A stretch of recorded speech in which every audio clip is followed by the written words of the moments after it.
Bienvenido a nuestro canal, donde cada historia revela el poder de la fe. Aquí encontrarás testimonios y milagros que han tocado vidas a lo largo de los siglos. Suscríbete y deja un amén en los comentarios si crees que Dios sigue obrando. Suscríbase y prepárese para escuchar historias que no solo conmueven, sino que transforman. ¿Dónde está el jardín del Edén hoy? La búsqueda del paraíso perdido que nadie te contó.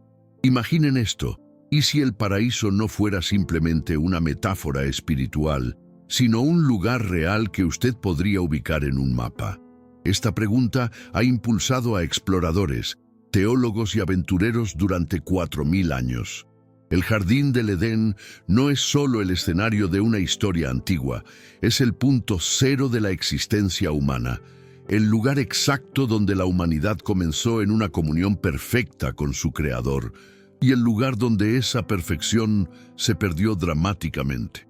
La búsqueda de este jardín, el que está narrado con una precisión casi cartográfica en el libro de Génesis, nos revela una verdad más profunda sobre la condición humana que cualquier mapa geográfico, el anhelo universal e inextinguible por volver al hogar, a la presencia de Dios.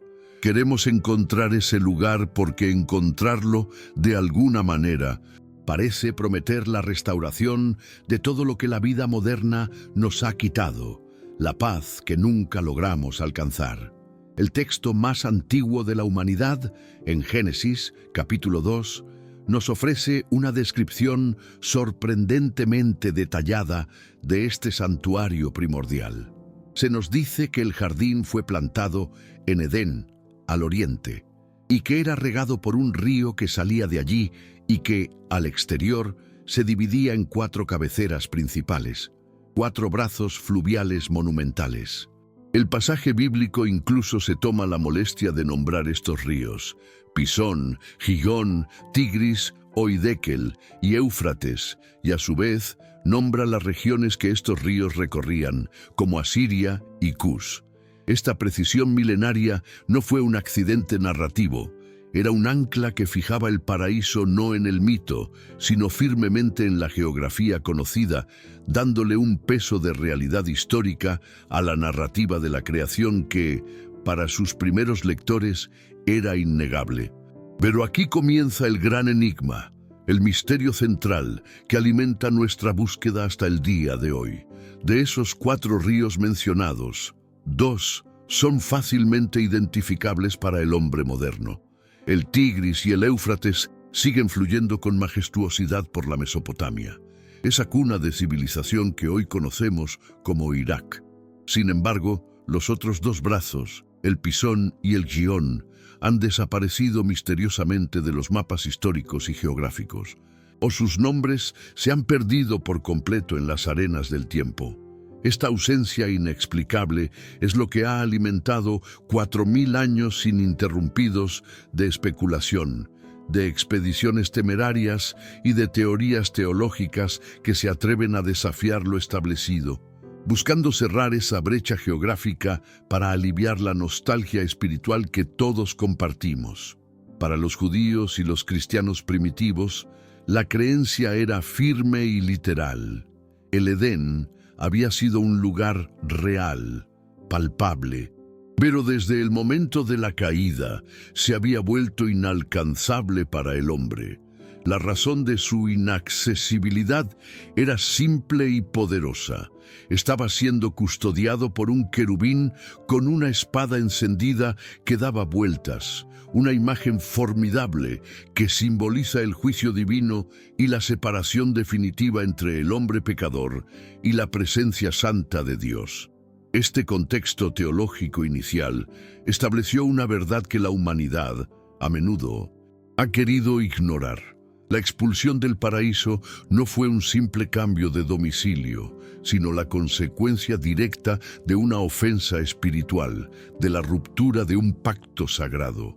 Por lo tanto, el camino de regreso no podría ser una carretera que se encuentra, sino un camino que se gana por medio de la obediencia y la santidad, A lo largo de los siglos, la búsqueda física del Edén se transformó en una obsesión. En la Edad Media, los cartógrafos europeos, a pesar de su limitada comprensión del mundo, sentían la necesidad de incluir el paraíso en sus famosos mapas mundi. Era común ver el jardín del Edén ubicado en el extremo más oriental de la tierra conocida, a menudo representado en forma de una isla inexpugnable o incluso como una montaña que superaba las nubes, aislada por muros de fuego o neblina mágica. Esta colocación geográfica, más allá de la simple cartografía, era un acto de fe, un recordatorio de que la fuente de la vida, la perfección y la historia humana se encontraba en Dios, y de que el mejor de los mundos estaba, para el hombre común, justo fuera de su alcance, lo cual aumentaba la reverencia. La era de los descubrimientos llevó esta obsesión por el paraíso a los océanos. Figuras legendarias como Cristóbal Colón no solo buscaban oro, especias o una ruta más corta a las Indias, sino que genuinamente creían que, al navegar lo suficiente hacia el occidente inexplorado, podrían tropezar con la geografía de la perfección. Colón llegó a escribir en sus bitácoras de viaje sobre el descubrimiento de lo que él creía que era un paraíso terrenal, la forma de una pera en el planeta, tras desembarcar cerca de la boca del río Orinoco, en Sudamérica. Este deseo de encontrar el Edén geográfico demuestra una profunda falla en la perspectiva humana. La tentación constante de materializar una solución espiritual, la creencia de que un cambio de ubicación física puede resolver una alienación que es intrínsecamente del alma. ¿Por qué Dios, entonces, se tomó la molestia de darnos estas pistas geográficas tan increíblemente precisas, mencionando nombres de ríos y regiones, si sabía que el jardín sería eternamente inaccesible, protegido por ese querubín? La respuesta a este misterio central es, en sí misma, una revelación. Puede que Dios haya querido que la humanidad lo buscara, no para que encontráramos las fronteras físicas de un jardín, sino para que, al buscarlo, mantuviéramos viva la memoria de lo que perdimos y el anhelo de lo que seremos llamados a recuperar, que es la comunión con Él. La búsqueda geográfica se convierte en una metáfora de nuestra búsqueda espiritual, una que nos obliga a mirar hacia el futuro prometido de restauración, donde el paraíso no será replicado, sino glorificado en una realidad transformada. Sin embargo, el protagonista real de esta historia no es Adán, ni ningún explorador medieval, sino la humanidad misma en su estado poscaída. Y esta búsqueda constante del paraíso perdido revela nuestras imperfecciones más persistentes. Está el orgullo intelectual, esa tentación de creer que podemos desenredar el misterio divino, que el esfuerzo humano es suficiente para deshacer el juicio que el pecado trajo. Hay un materialismo espiritual preocupante. La idea ingenua de que si regresamos físicamente a ese lugar, automáticamente se resolverá nuestra separación de Dios. Y, por último, está la nostalgia idealizada, que nos hace suspirar por el pasado perfecto del Edén.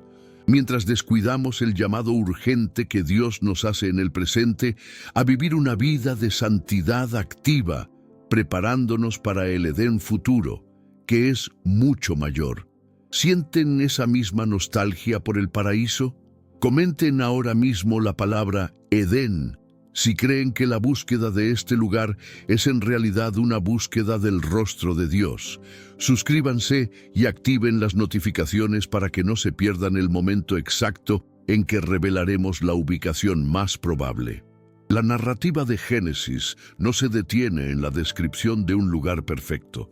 La historia avanza inmediatamente hacia el evento que desencadena toda nuestra búsqueda, la expulsión, y antes de eso, la dotación de la humanidad con una vocación. Adán y Eva fueron creados para cultivar y guardar el jardín, lo que implicaba una responsabilidad inmensa.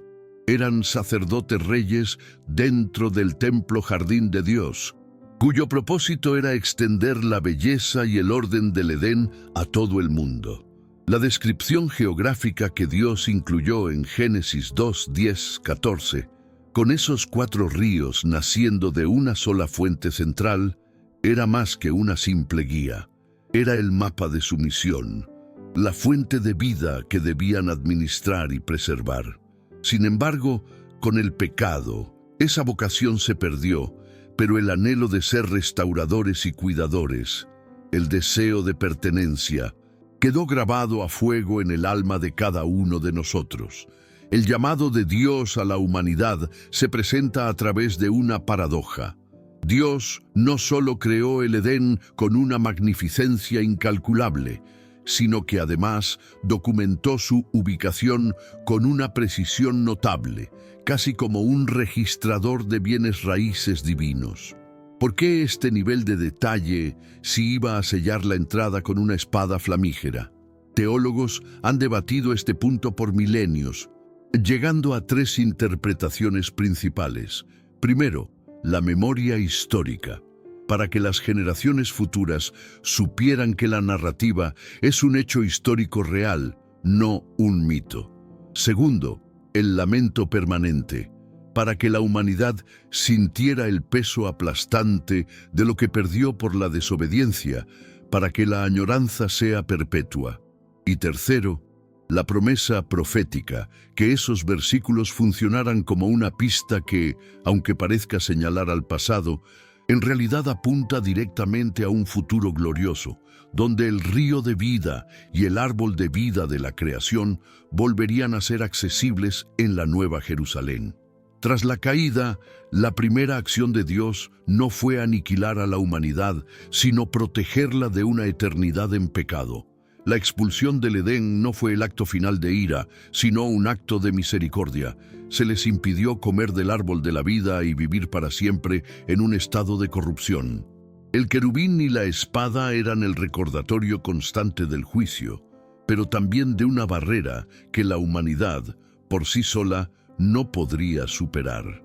Sin embargo, inmediatamente después, Dios inició un camino de redención, un llamado de retorno que no era geográfico, sino relacional.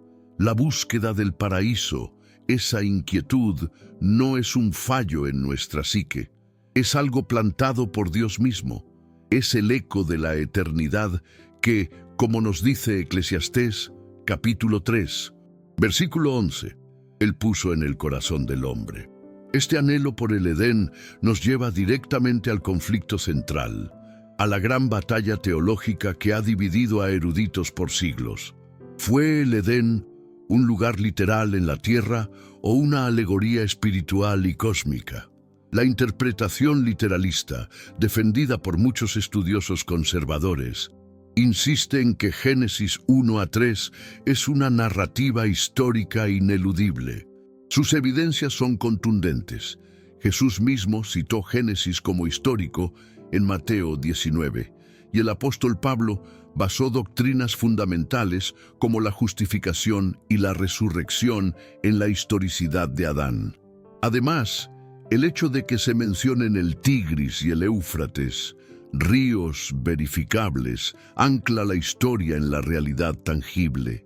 Para estos eruditos, si Adán no existió como hombre histórico en un lugar físico, la teología de la redención se debilita.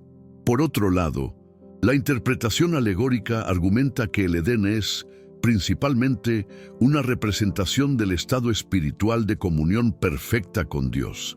Citan al profeta Ezequiel, quien en el capítulo 28 y 14 describe el Edén como el monte santo de Dios y el hogar de querubines, sugiriendo una dimensión cósmica y celestial que excede lo meramente terrenal.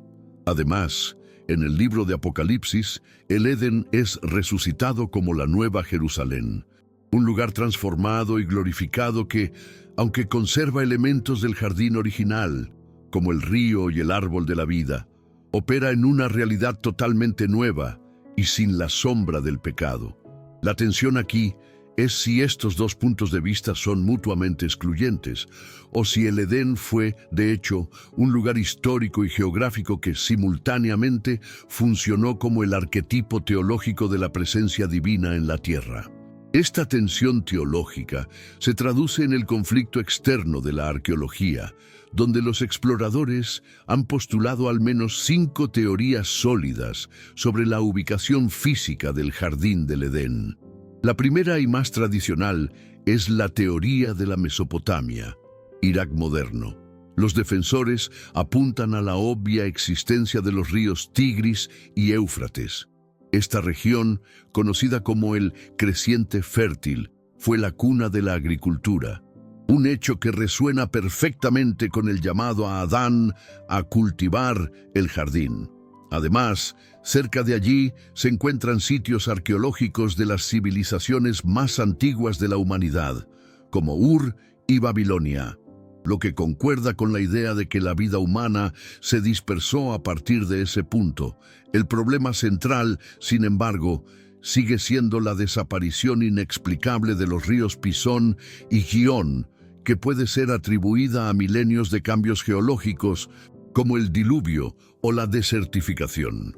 La segunda, y quizás la más revolucionaria, es la teoría del Golfo Pérsico submergido. Propuesta por el arqueólogo Yuris Zarins en 1981, esta hipótesis se basa en un hecho geológico. Durante la última era glacial, el nivel del mar estaba unos 120 metros más bajo, y el Golfo Pérsico era una inmensa y fértil llanura terrestre.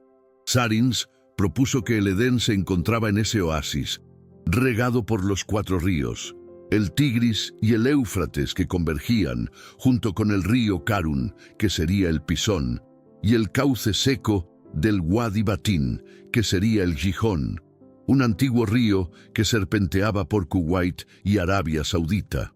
Esta teoría sugiere que, cuando los glaciares se derritieron y el nivel del mar subió alrededor del 10.000 a.C., el Edén fue inundado y enterrado bajo las aguas del Golfo, ofreciendo un paralelismo asombroso con las narrativas mesopotámicas del diluvio universal. La tercera teoría nos lleva a las alturas de Armenia y la Turquía oriental, cerca del monte Ararat. Los defensores de esta tradición señalan que tanto el Tigris como el Éufrates nacen en las montañas de esta región, lo que podría coincidir con Génesis 2, versículo 10, que dice que el río salía del Edén, implicando una fuente elevada. Además, la tradición bíblica sitúa el lugar donde el arca de Noé reposó, el monte Ararat, en la misma zona, sugiriendo una proximidad con el punto de origen de la vida humana. Esta visión, sin embargo, se enfrenta al desafío de la evidencia arqueológica, pues la región, fría y montañosa, no encaja con la descripción de un jardín exuberante y cuna de las primeras civilizaciones. Una cuarta opción, basada en la asociación del río Gijón con la tierra de Kus, nos lleva a la Etiopía y el este de África. Dado que Kus a menudo se asocia con Etiopía y Sudán en la Biblia, algunos sugieren que el Gijón podría ser el río Nilo y que el Edén se encontraba en el Cuerno de África, una región significativa. Esta idea gana tracción por el hecho de que el este de África es reconocido por la ciencia moderna como la cuna de la humanidad, donde se encontraron los fósiles de Homo sapiens más antiguos. No obstante, esta teoría tropieza con la geografía ineludible. Los ríos Tigris y Éufrates están a miles de kilómetros de distancia, haciendo que la convergencia de los 4 ríos, tal como lo describe el Génesis, sea geológicamente imposible en este sitio. Finalmente, la teoría de la destrucción completa por el diluvio ofrece una explicación teológica y geológica para la ausencia de Pisón y Gijón. Los teólogos que defienden el diluvio universal como un evento global y catastrófico argumentan que la inundación de Noé fue tan devastadora que alteró por completo la hidrografía prediluviana. Citan: Génesis 7:19, que afirma que todas las altas montañas de debajo del cielo fueron cubiertas. Si la geografía original fue obliterada, cualquier búsqueda del Edén basada en los marcadores de la tierra postdiluviana es, por definición, fútil. La implicación es profunda. La búsqueda geográfica es inútil. El enfoque debe ser exclusivamente espiritual, dirigiendo la mirada hacia la restauración escatológica prometida. El hombre, a lo largo de los siglos XIX, XX y XXI, ha enviado expediciones enteras al Irak, a Turquía y a Irán. Se ha utilizado la tecnología satelital más avanzada para buscar los lechos secos de los ríos desaparecidos y, sin embargo, ninguna de ellas ha tenido éxito concluyente. La frustración humana en esta búsqueda infructuosa debe forzarnos a hacer la pregunta correcta: ¿por qué fallamos? Las razones bíblicas sugieren que esto es intencional. Los querubines siguen guardando el camino, quizás no físicamente como pensamos, sino a través del juicio divino que previene que volvamos a la inmortalidad sin antes confrontar nuestro pecado. Dios no quiere que volvamos al pasado por mérito propio. Él quiere llevarnos a un futuro mucho mejor, una transformación que solo Él puede operar. Esta es una lucha entre geografía y teología. Creen que el Edén sigue físicamente intacto pero oculto, o que fue destruido. Dejen un amén en los comentarios si creen que el camino de regreso al paraíso pasa por una transformación espiritual. El punto culminante de esta búsqueda eterna por el Edén no llega con el descubrimiento de un lecho de río perdido, ni con la excavación de un sitio arqueológico. El momento decisivo es una epifanía espiritual, una transformación radical en nuestra perspectiva sobre lo que realmente significa el paraíso. La prueba de fuego para la humanidad exiliada no es hallar un lugar en un mapa, sino comprender que el camino de regreso no es arqueológico, sino cristológico. No es un retorno al pasado, sino un avance hacia el futuro prometido por Dios. Esta es la revelación progresiva que redime la frustración de milenios de exploración infructuosa y que define la verdadera madurez de la fe. El primer gran giro se encuentra en la revelación de Jesús como el nuevo Edén. El Evangelio de Juan nos ofrece una pista profunda y conmovedora. Jesús fue crucificado en un lugar llamado Gólgota, cerca de donde había un jardín en el que fue sepultado. En el momento de la resurrección, María Magdalena, en su dolor y asombro, confunde a Jesús con el jardinero. Este no es un detalle casual, sino un paralelo teológico magistral, donde Adán, el primer jardinero y cabeza de la humanidad, falló y condujo a la caída. Jesús, el último Adán, como lo llama el apóstol Pablo en Corintios, triunfa y convierte la tumba en la entrada a una nueva creación.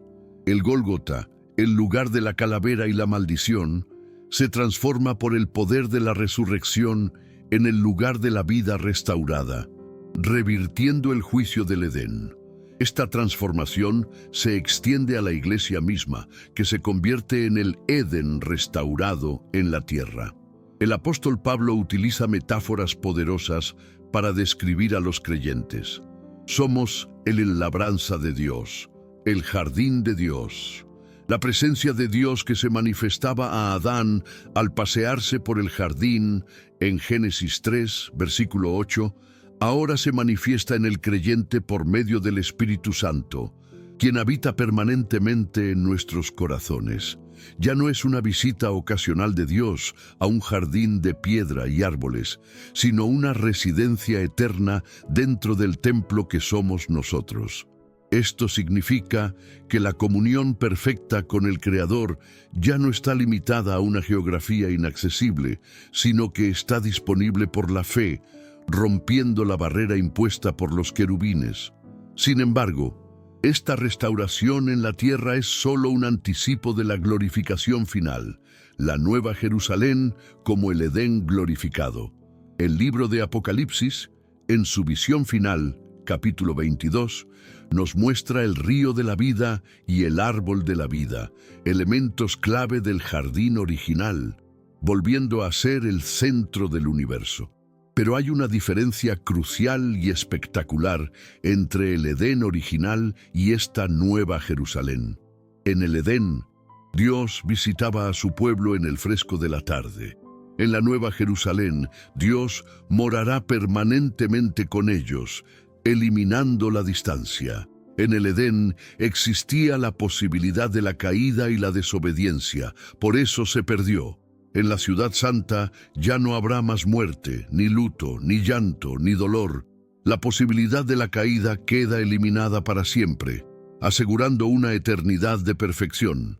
El verdadero momento decisivo, la prueba de fuego que define la madurez de la fe, es cuando el alma humana, agotada por la búsqueda material de una utopía perdida, se rinde a esta revelación progresiva.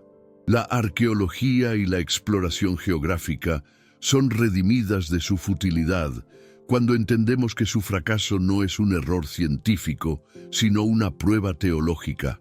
No necesitamos volver al pasado de la creación original, sino que estamos llamados a avanzar hacia el futuro de la nueva creación. El camino ya no es por esfuerzo humano, sino a través de la persona que se declaró a sí misma como la única ruta de retorno. Jesús dijo: «Yo soy el camino, y la verdad, y la vida. Nadie viene al Padre sino por mí», demostrando que el camino de vuelta al paraíso está pavimentado con su sacrificio, no con descubrimientos. El legado espiritual del Edén, más allá de su ubicación, se cristaliza en los escritos y en la esperanza de los patriarcas. La carta a los Hebreos, en el capítulo 11, versículo 13, nos enseña que los héroes de la fe murieron sin haber recibido las promesas, pero confiando en ellas porque estaban anhelando una patria mejor, esto es, la celestial. Su búsqueda no era por una tienda de campaña o una tierra temporal, sino por una ciudad que tiene fundamentos eternos, cuyo arquitecto y constructor es Dios mismo. Esta esperanza establece el concepto de que el anhelo del paraíso no es una neurosis, sino la nostalgia divinamente plantada por el Creador, una señal ineludible de que fuimos hechos para algo más, para una plenitud que está en el futuro, no en el pasado. La búsqueda histórica y persistente del Edén tuvo, no obstante, un impacto formidable en el desarrollo humano. La creencia en la existencia física del paraíso motivó a exploradores como Cristóbal Colón y Marco Polo a navegar a lo desconocido, a dibujar los primeros mapas del mundo, no solo por avaricia, sino por la convicción de que el paraíso terrenal existía. Mapas medievales, como el famoso Mapa Mundi de Hereford, colocaban el jardín en el punto más alto, simbolizando que nuestra historia comienza en lo divino. En la literatura, esta búsqueda inspiró obras maestras como El paraíso perdido, de John Milton, que exploró las profundidades del juicio y la caída, obligando a generaciones a reflexionar sobre la naturaleza del libre albedrío y el costo de la desobediencia. La teología sistemática se vio forzada a madurar. Pensadores como Agustín de Hipona y Juan Calvino debatieron ferozmente sobre la naturaleza del Edén y la caída, lo que llevó a la Iglesia a equilibrar la interpretación literal de los hechos con el profundo significado alegórico. Este debate esencialmente forzó a los líderes a preguntarse: ¿cómo un Dios justo pudo permitir la caída? ¿Y cuál es el verdadero significado de esa ciudad preparada?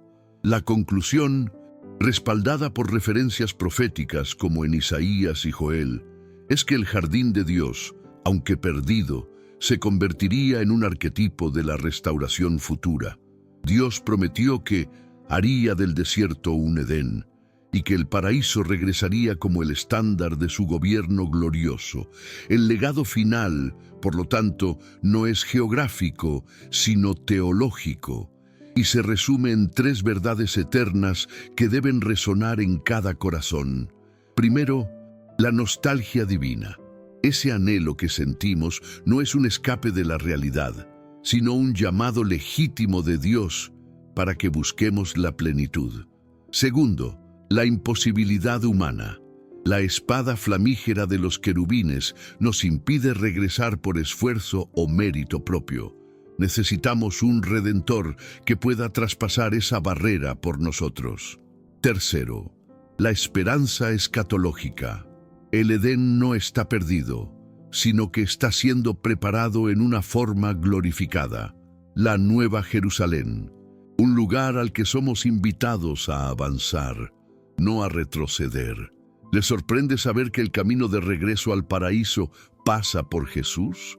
Comenten la palabra camino si creen que la búsqueda de la fe es más importante que la búsqueda de la geografía. Y compartan con un amigo esta revelación sobre el verdadero significado de la historia del Edén. Entonces, ¿dónde está el Edén hoy? Después de milenios de exploración, especulación y debate teológico, la respuesta final es una doble revelación que trasciende la geografía para anclarse en la verdad espiritual. Geográficamente, la evidencia más fuerte apunta hacia la región del Golfo Pérsico, que fue una fértil llanura inundada tras la última era glacial. La búsqueda arqueológica y satelital que revela los lechos secos de antiguos ríos convergiendo en esa área le da un peso innegable. O, tal vez, la geografía fue simplemente transformada por completo por el diluvio de Noé, haciendo imposible su localización precisa, pero independientemente de si la respuesta está en el Golfo sumergido o en un mapa obliterado, la ubicación física del Edén se ha vuelto, paradójicamente, secundaria. La verdadera respuesta, la que tiene el poder de transformar nuestra vida cotidiana, es que el Edén existe en 2 lugares espirituales simultáneos que definen nuestra relación con Dios. Primero, el Edén está en el pasado perdido, sirviendo como un testigo silencioso de la perfección original de Dios y de la trágica realidad del pecado, la desobediencia y la consecuente alienación humana. Es un monumento a lo que perdimos por nuestra propia elección y una poderosa verdad que nos recuerda la seriedad del juicio. Segundo, el Edén está proyectado en el futuro prometido, como la Nueva Jerusalén, la ciudad santa donde todo el propósito original de la creación será cumplido, pero en una dimensión superior, sin la posibilidad de corrupción. El Edén nos recuerda de dónde venimos. La Nueva Jerusalén nos muestra hacia dónde vamos. Teológicamente, el Edén se encuentra donde quiera que Dios elija habitar con su pueblo, porque el paraíso no es un lugar, sino una presencia. Comenzó con Dios paseándose con Adán en el jardín. Después, se manifestó en el tabernáculo que Moisés construyó en el desierto, siguiendo las instrucciones divinas. Luego, se hizo más permanente en el templo de Jerusalén, donde la presencia de Dios descendió. La plenitud de esta presencia se manifestó en Jesucristo, de quien Juan dice que el Verbo se hizo carne y habitó entre nosotros, usando una palabra que literalmente significa tabernaculó o acamparon. Hoy, el Edén está en el creyente, porque por el Espíritu Santo, Dios nos ha convertido en su templo, aboliendo toda distancia. Esta revelación es la aplicación práctica más poderosa para el espectador moderno que vive en el año 2025, lidiando con el estrés y la ansiedad de un mundo caído. El mensaje es claro: dejen de buscar el paraíso en lugares incorrectos. El Edén no es un destino turístico o un logro que se encuentra en un mapa, ni es una utopía que se construye con esfuerzo humano o tecnología. El paraíso es, esencialmente, un estado de comunión ininterrumpida y perfecta con Dios. Y el camino de regreso a esa comunión no es una carretera, sino una persona.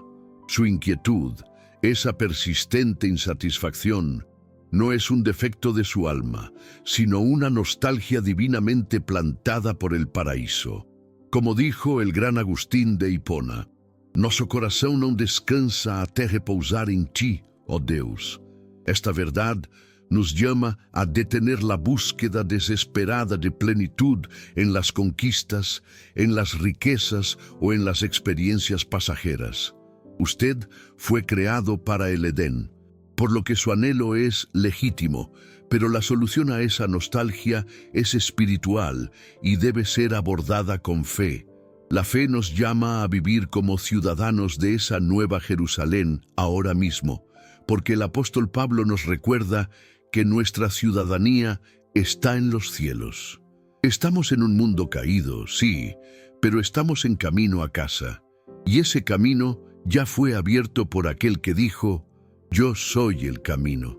La lección final de la historia del Edén es una invitación a la acción consciente. El desafío es transformar nuestro espacio inmediato, nuestro hogar, nuestro trabajo, nuestra comunidad, en un jardín de Dios viviente. Cultiven las relaciones, la justicia y la bondad de una manera que refleje la intención original de Dios para la humanidad, sembrando semillas de amor y orden en medio del caos. Es posible vivir un fragmento del paraíso aquí en la tierra cuando la presencia de Dios es el centro de nuestra vida y el estándar de nuestro comportamiento, sin caer en la ilusión de que podemos perfeccionar el mundo por nuestra propia fuerza, lo cual es la vieja tentación del orgullo.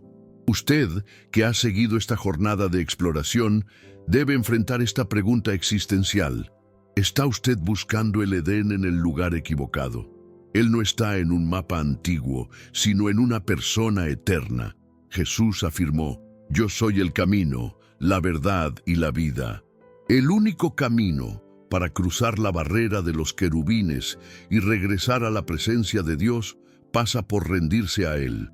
¿Está usted listo para aceptar que la verdadera expedición es la del corazón y que el paraíso que busca con tanto anhelo es, en realidad, una promesa que se cumple en Él?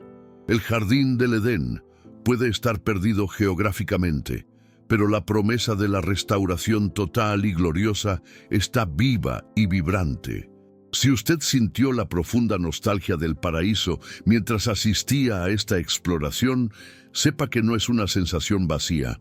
Es Dios llamándole de vuelta a casa, invitándole a una comunión que excede toda lógica humana.